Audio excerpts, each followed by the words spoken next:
Scientist with a lightning plan and a master deputy chasing what he can. Original specials made in-house, brand new. A midnight puppet show and a ghost story too.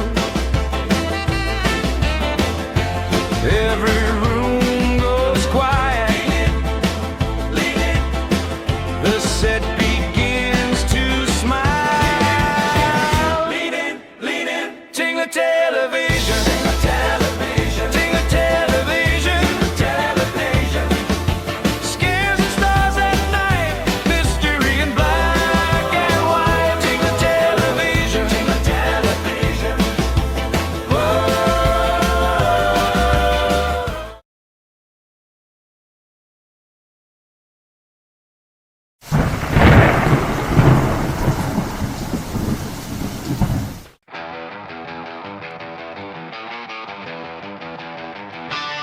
Got a dial full of thunder and a screen full of fright.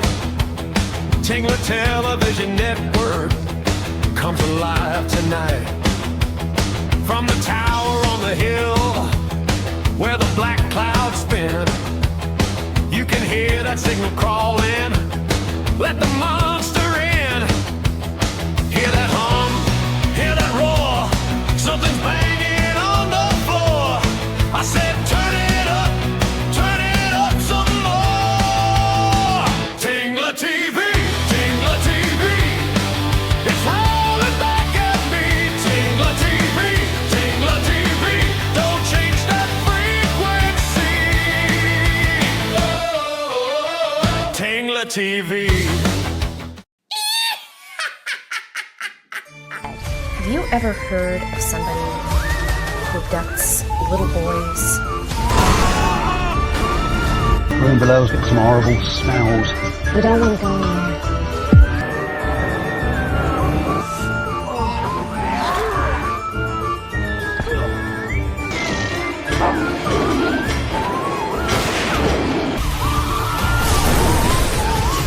What are you doing?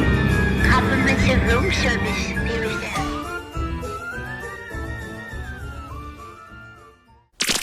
Hello and welcome to another Dollar Store Drive-In. I'm your host, Laura. I'm Joel. And we're the Newlydeads. If this is your first time watching us, thank you for joining. This is a half-hour chat show where we watch a movie and then we talk about it. It's a half-hour chat show. And if this is not your first time, or if this is not your first, boy, howdy. If this is not your first time watching, thank you for joining us again. We appreciate you joining us and we love you. Oh.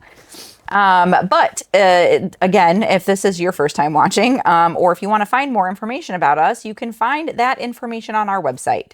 It is thenewlydeads.com for all of the Newlydeads needs.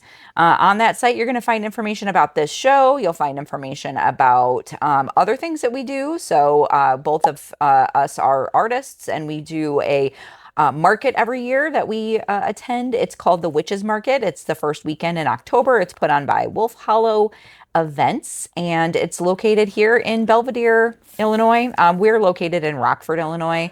But it's at the Boone County Fairgrounds. It's not that far away. If you are in the southern Wisconsin, northern Illinois, the eastern Iowa.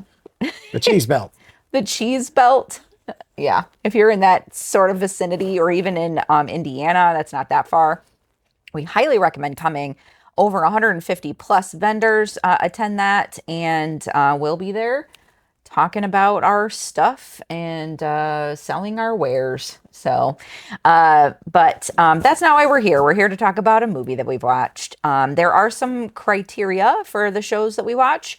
So the show needs to be under $5, hence the name Dollar Store Drive-In. It needs to be cheap. It needs to be a horror, thriller, or sci-fi genre movie, and it needs to be a movie that neither of us have ever seen before.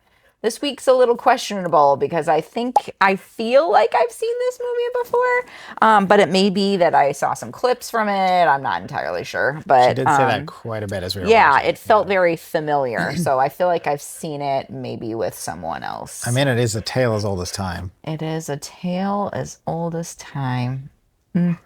Yes, it is. Mistima and the Beast. Yeah. What? But anyways, so yeah, the movie that we watched this week, this was gifted to you. It was. Yes, by your friend. Chris Wagner, I was gonna say artist Chris, yeah. extraordinaire, and I will put his information up here. I put it up last week, but he is an artist who is releasing comic books in kind of a graphic novel sort of format, but they are comics, and he sent me one of them, Gardenia, which I have read and I enjoyed quite much, and I'm probably going to see about getting more of them at some point. Yeah, thank you very much, Chris, for this. This was a fun watch. At least I feel like it was a fun watch. I mean, all three of us had a good time with that. Boy, Yeah. Ash was very chatty during the entire film. Yes, yeah, which makes me happy. I like it when he's, into it. Very into it. The movie is called The Dungeon Master. The copy that we have is all in Spanish on the front, so it's also called El Amo del Calabozo. Okay. Now, we do remember there's a slight problem because there is no synopsis that you can read, which last time you had to look it up to read it. I did, and I can still do that. Oh, it's right here. I already have it. Ta-da! I think pulled up still. Yes, I do. So I'm going to read the synopsis or the storyline that I have here. And then Mr. Newlydead and I will talk about it. And we'll also watch the trailer with you. So you will see something probably pop up that is a segue. Mr. Newlydead likes to put in some fun things. So I guess this week we can make it... there isn't any really cars and stuff in it. Just lots of soft, cushy outfits and lasers. Could you make it like some sort of like heavy metal van kind of thing, Like yeah, because there's a heavy metal band in it with it. That was Wasp. fun. We'll get to that. Yeah.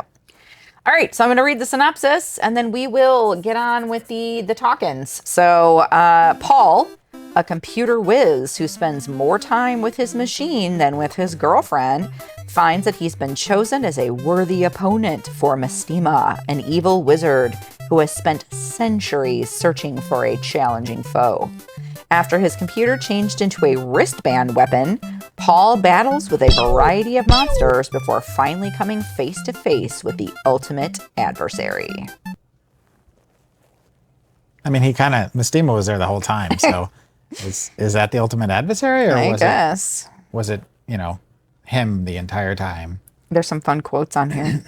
I'm sure there are. Oh, one of them is the I reject your reality thing. And substitute it for my own, which we'll get to that. But Yeah. boy, I've heard that so many times, and I thought it was Maybe from it's from something else, this. but it must be from this. 'Cause That's funny, actually. I'll have to look that up at some point. I'll put it in here if it's from somewhere else too. But I think, oh no, I know who else said it. Adam Savage said it on MythBusters. I reject your reality and substitute my own. Oh, It was always in MythBusters at the I opening. wonder if he got that from this. I'm sure he did. I'm sure he did too. Guaranteed. I was racking my brain as we were watching. I'm like, that is so familiar. Is it from another movie? I'm like, it's got to be from this. But nope, it is Adam Savage at the beginning of MythBusters. He would say, I reject your reality and substitute my own. That was the intro to every episode. That's funny. Wow. Fun trivia right there. And we haven't even gotten to the notes yet. All right. All right. So I'm going to pause the video. We will be back, and then we will talk about it. So we'll be right back.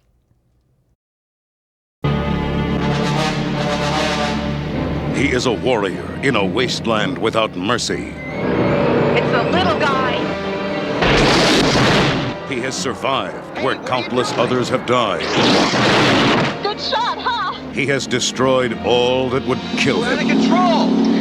He is the only one who can face the challenges of the Dungeon Master. You are a worthy opponent. I don't believe this.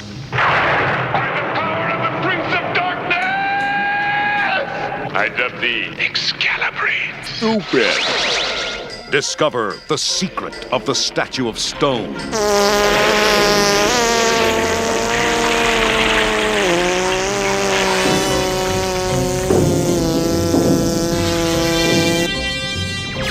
The ungodly demons of the dead. The trap of rat spit, the slime boy. I am rat spit. Of the dead. The ordeal of the ice monsters of doom. I can't move my feet! The attack of the samurai sentinel.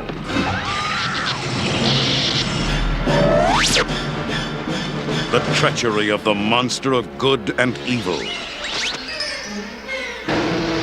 A warrior trapped in a timeless void, locked in mortal combat against the overlord to the agonies of strange beasts and lost souls. Ouch! Prepare for the end. The Dungeon Master. Rated PG-13. And we're back. Hopefully you enjoyed the trailer. Mr. Newlydead has something in his hands. What does that mean, Mr. Newlydead? It means that this room smells like dog breath because it is hot out and our dog Shaggy is laying down. You can't see him, but he is just panting away and whew, it is stanky. Even Bailey's like, what the heck, man? Anyway, every time we watch a film, I will take notes. And then at the end of the year, Mrs. Newlydead will collect all of them in a digital format, throw them up on the website in a flip book, and you can go check them out for the last 3 years. They're available currently on the aforementioned website. 2026. Oh, Bailey is on the move. You can find at the end of this year. But Miss Newlydead is also committed to taking notes. Once again, she's at 100% for the second year in a row. She is on a roll, and I am now going to show her what I drew, which is really quite simple and dumb. I was so involved with the movie that I drew one little dumb thing, and that was it. It just looks like a little guy with no tubes. Has he got no tubes? I don't know, just some generic dude with... He's cute with glasses. Glasses and... Kind of looks like you. Okay. But with like a bigger chin and no teeth and no beard. Just a really quick... Just like a little bald guy with sketchy. like glasses. I drew... Yes? That guy. Look at that guy. That's a devil-looking dude. He is sinister. And he likes snacks. He's the dill demon. Oh. I wrote that. Forgot about the dill demon. Boy, Dill demon. we had fun with that guy. Yeah. All right. So, The Dungeon Master is from 1984, currently sitting at 4.6 out of 10 on the Internet Movie Database. This is directed by several people. We're going to stick to the primary, we're going to stick to 3 of them. Now, there were 7 directors on top of the main director who, because these were, it's kind of an anthology. There were segments, and each segment was directed by a different person. So we're not going to dig too far into that. Same thing with the writers. So the first name I'm going to mention is David Allen, who is known for Puppet Master 2, The Primevals, and 3 shorts, which if you're familiar with Charles Band and his band of misfits at Full Moon Entertainment and Empire Pictures, you will know those films as well as David Allen's name. So speaking of which, Charles Band is another one of the directors who I read his book. Fascinating read.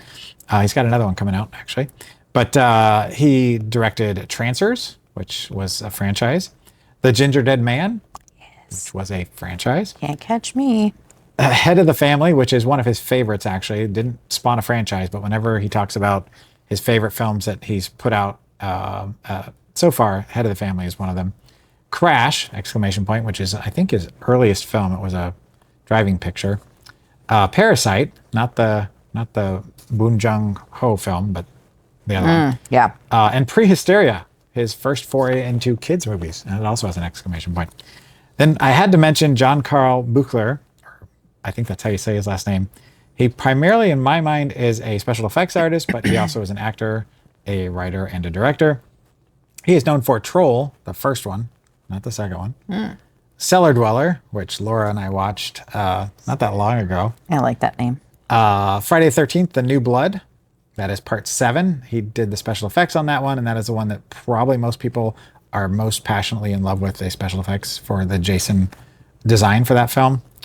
And then he did Ghoulies Go to College, another franchise. Ghoulies Go to College. Yeah. Well, that sounds fun. So this is written by one Charles Band as well, who is known for, most of these are the ideas. He didn't necessarily write the scripts.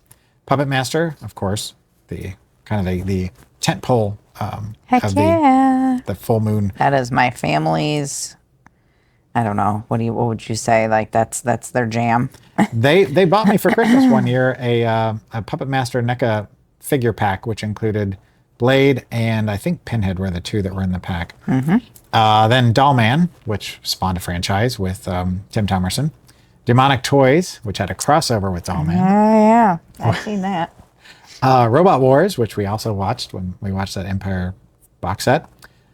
Evil Bong, which has spawned a franchise, which anytime you hear Charles Band interviewed nowadays, he always talks about Evil Bong. Evil Bong.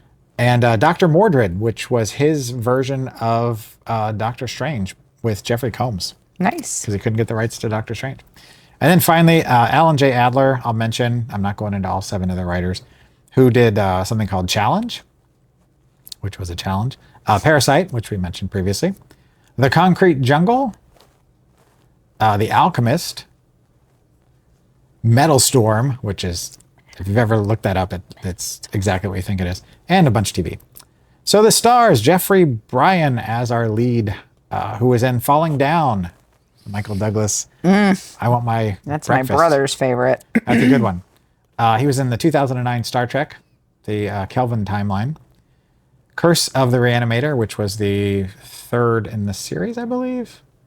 3rd or the 4th. They've made a couple more since Bride of. But anyway, Hot Rods to Hell. And something that has come up on this show, I think, twice before, Bionic Ever After, the Bionic Man movie where there's a marriage. Yep. Then we've got Richard Mull, who you may remember from Night Court, the TV show. House, which is a comfort film of mine with William Catt, that he plays Big Ben, the zombie Vietnam vet. He was in Loaded Weapon 1. He was in Evolution, which is a darn fun movie if you've never seen it. He was in Scary Movie 2. And something called Call Me Claus, which again... Call Me Claus? Yeah, Christmas movies and horror. Yep, they go together like cheese and crackers.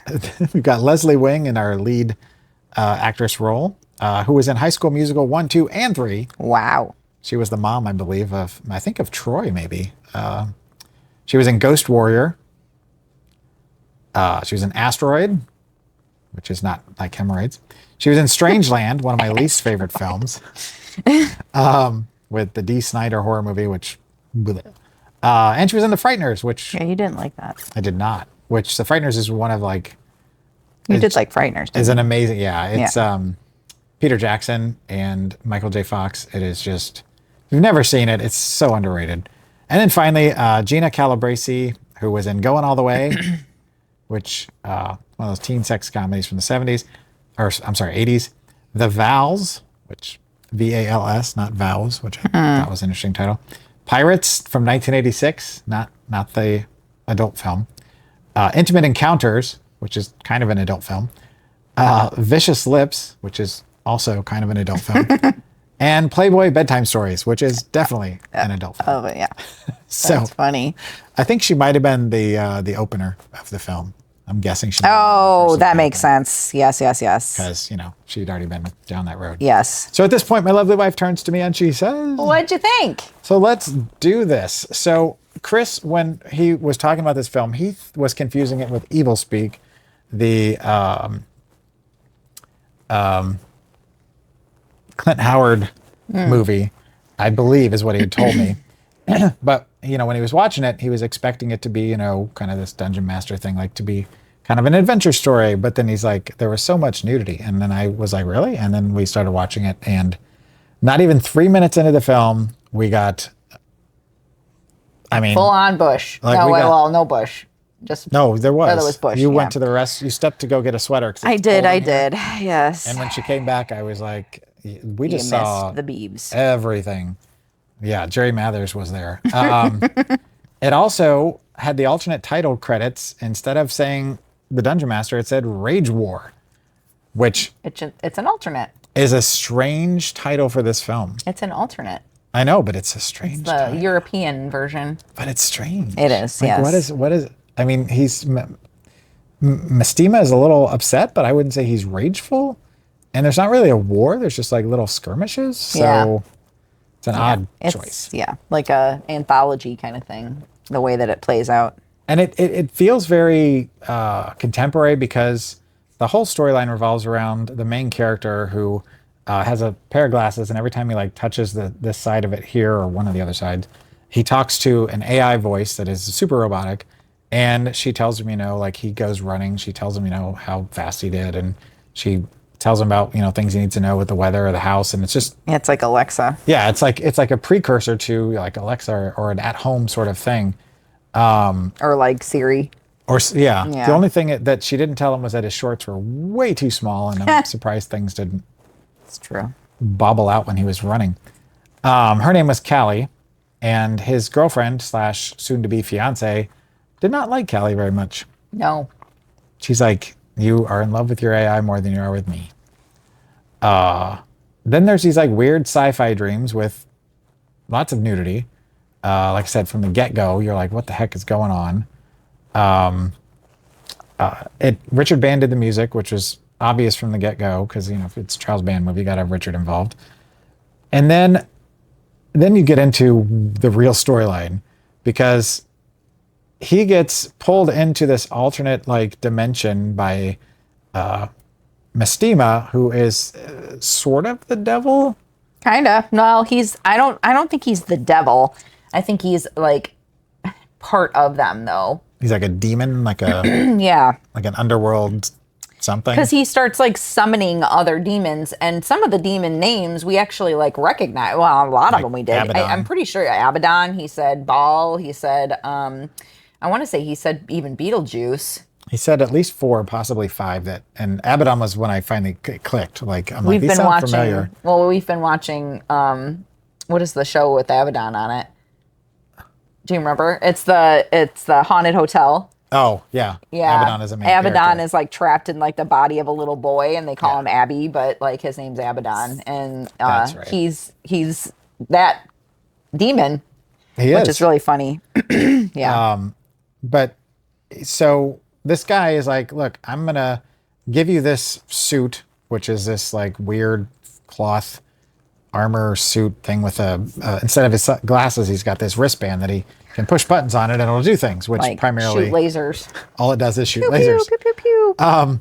And so he's like, all right, I'm going to put you through these challenges. And you go to these various little vignettes. Yes. And the first vignette is quite possibly the strangest because he and his girl are in this room and you're like, why is the Wolfman here? And then you're like, okay, there's Jack the Ripper. There's a guy that looks kind of like a Hun invader, maybe like a Genghis Khan type of guy.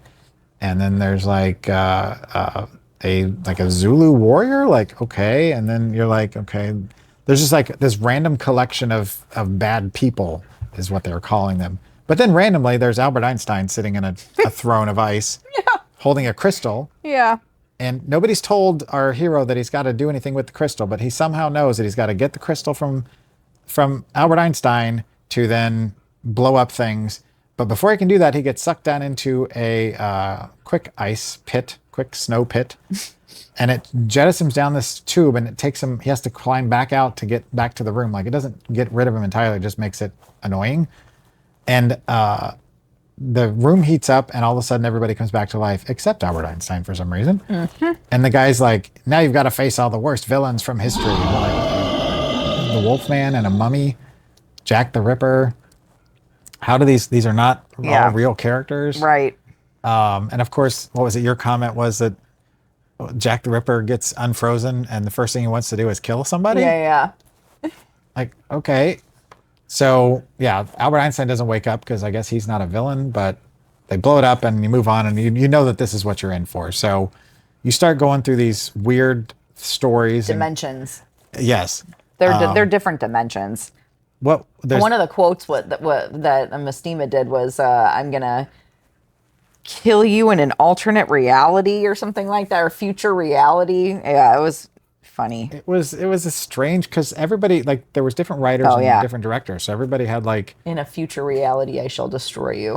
which is like, okay. It's funny to have Richard Mall be playing that part. It's because like they've got like a demon in like this, and I swear they were all shot in the same location, but like this demon who's got it's a super like troll-like puppet who is testing him, and then you've got like this giant like statue monster guy, kind of like a kaiju, like that gets up and It's almost like a Like a- ancient, like Mayan temple guardian kind of looking kind of guy, or like something that would have. I mean, it wasn't. It was like Aztec-y, the kind Sort of like of, yeah. looking, like like a golem, but not, or a golem, yeah. but not something That's what Ash kept calling it. got golem. orders. It reminded me of, and I'm drawing a blank. I've got the trilogy over there, but it's a Japanese kaiju movie with a giant. Anyway. Yeah.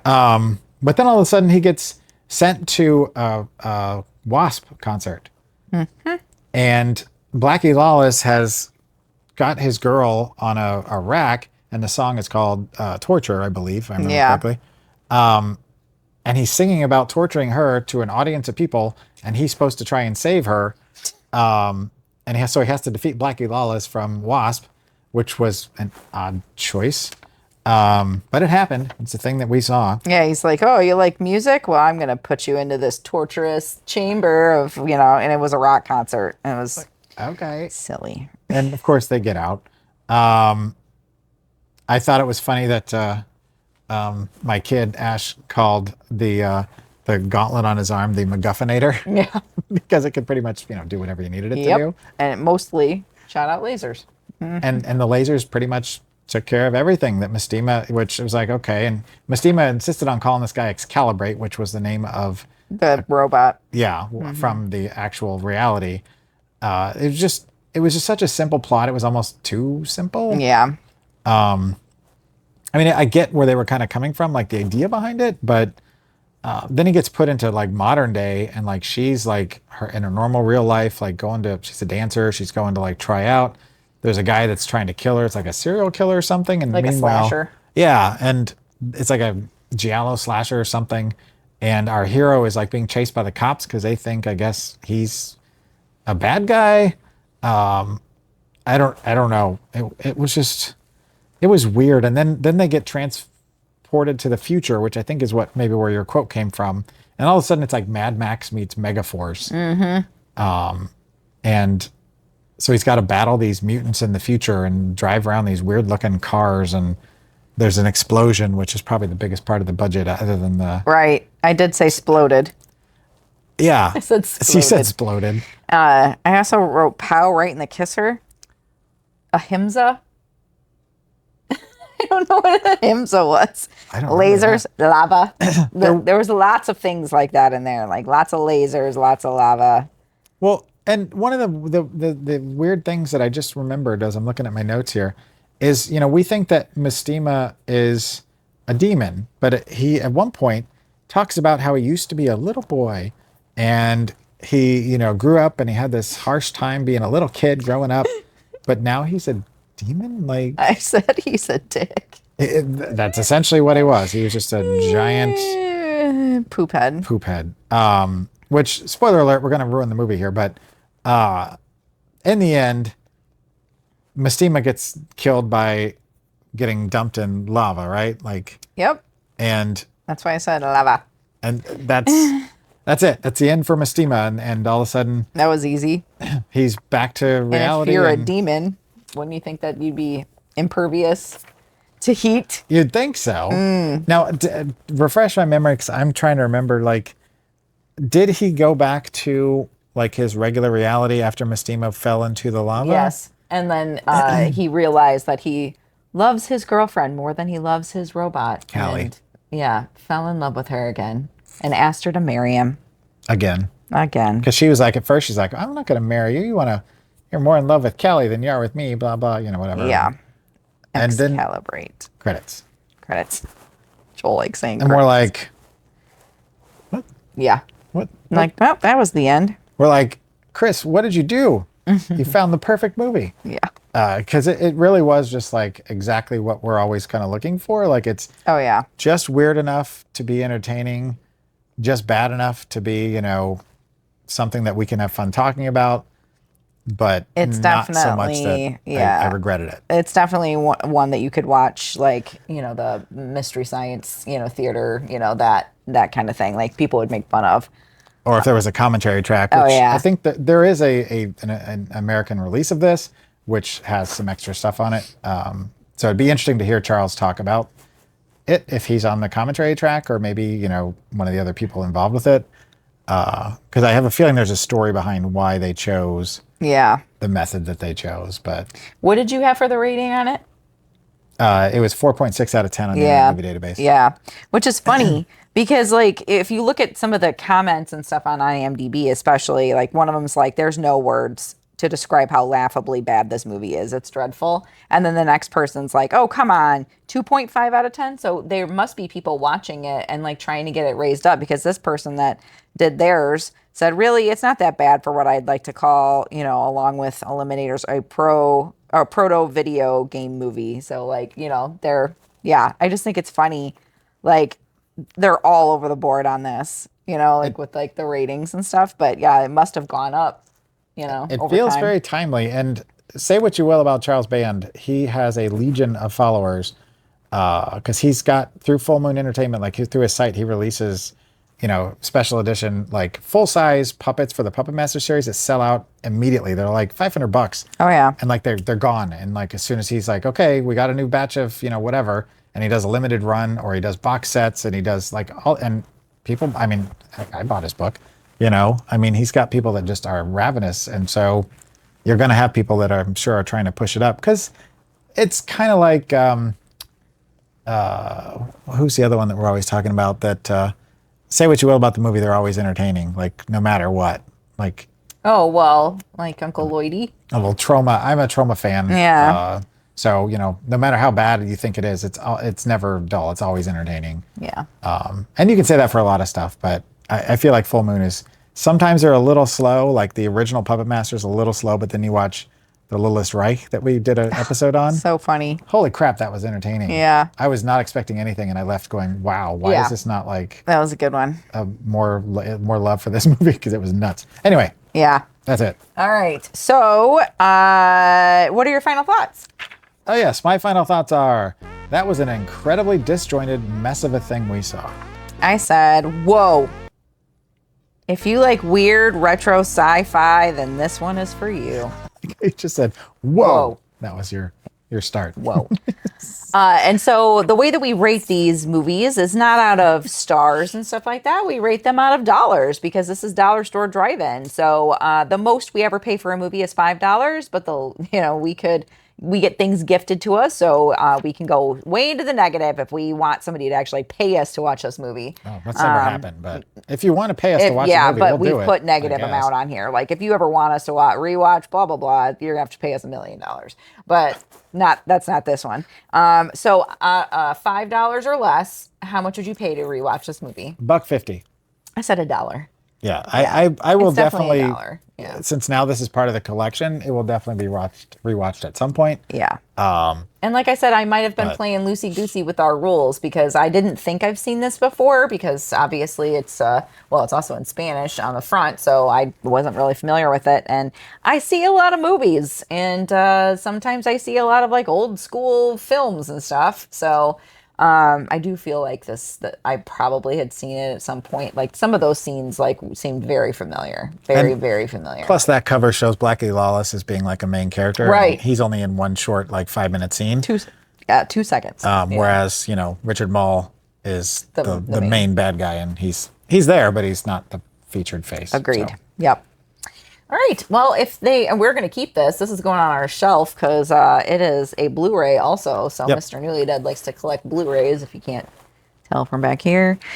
Physical media is not dead, kids. Some of them are support DVDs, physical media. Boutique Blu-rays for the win. Are What? those all Blu-ray? No, some No, of them are I've DVDs. not. Yeah.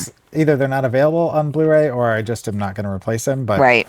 I'm starting with stuff that I don't have first, and then eventually maybe I'll start working through. But anyway. So we're not blowing that up. Nope. All right. If they don't want to watch this movie, what do you recommend for them to watch instead? Well, I went with a little different direction. Not different direction, but similar direction, but a different movie. I went with Laser Blast from 1978, which is a movie about a guy who finds a gauntlet that belongs to an alien species, and he puts it on and begins shooting people with lasers, and it slowly turns him into a hideous, like, alien monster. So as you do. It's similar. It's not an anthology thing, but it is a classic. And they even did a release with an action figure that happened at one point. I'm not sure if it's, I don't think it's Full Moon, but I think it was in the listing there too as a recommended movie. I was like, that makes sense. But anyway, yep, Laser Blast. Awesome. All right, what are we watching next week? This is purely random. I didn't do this on purpose. Purely random. This was a random, I hand up whatever you believe in. Escape Room? Yep, Escape Room 2 from 2021, Right. Tournament of Champions. Finally, we're going to finish this one. Tournament of Champions. Oh, yeah, that's so weird. It's on I know the it's top. at the top. All right. We got this in a budget bin for $5. Cool. I mean, we didn't hate Escape Room. Right? No, Yeah. no, we actually liked Escape Room. All It was like Saw-ish, but not as violent. It's like it's Yeah. a PG-13. So. Yeah. Well, hopefully, fingers crossed, the sequels. I'm not Good. saying anything yet, but I know already. You already know. Well, I wrote my notes, so I know what so the you know what rating the is. rating is. Yeah. I don't know the premise. I just know the rating. Gotcha. All right. Well, And who's in it? I'm going to read the synopsis for us. Nope, he's back again. Escape Room Tournament of Champions is the sequel to the box office hit psychological thriller that terrified audiences around the world. In this installment, six people unwittingly find themselves, locked in another series of escape rooms, slowly uncovering what they have in common to survive and discovering they've all played the game before. Which, if you remember at the end of the last one, if we talked about it. Is she in it? It ends with It looks like the same girl, right? a kind of segue into a potential sequel. It does. They did it. A squeakquel. And yes, I will say that some of the people are returning in the film. That's her, right? Yep. Yeah. So there are some returning people from that. So if you saw our first review, you already may know some of the names that are going to pop up. But if not, then I highly recommend you watch the original before you watch our review of this. 10 million%, yes. It was a fun movie. I don't know why I always said 10. 10 million. 100%. Way over $5. All right. Well, thank you very much for watching. That is the end of this show. Hopefully you enjoyed it. And you can always go to our website and check us out. So until next week. Keep it cheap and creepy. And thank you, Chris. Bye. Thanks. Doesn't mean you go chasing the dead. It may be your robot, but it's my house. I want to get a close look at these sharks. Sounds dangerous. Well, I'll be careful.